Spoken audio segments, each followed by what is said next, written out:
right-hand drive Model Y. Remove this panel. Obviously, I've pulled it off before. You just pull it off. And this is it.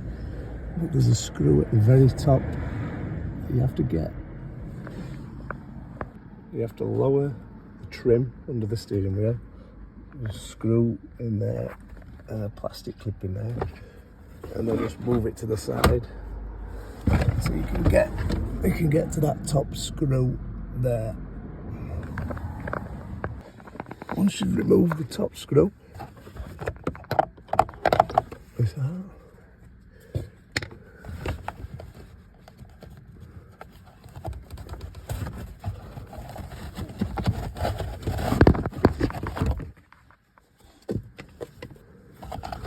There's 2 filters.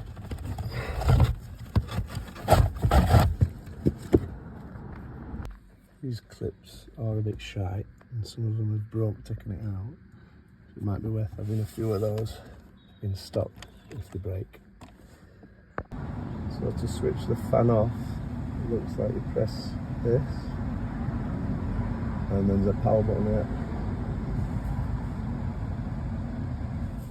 and it all goes off.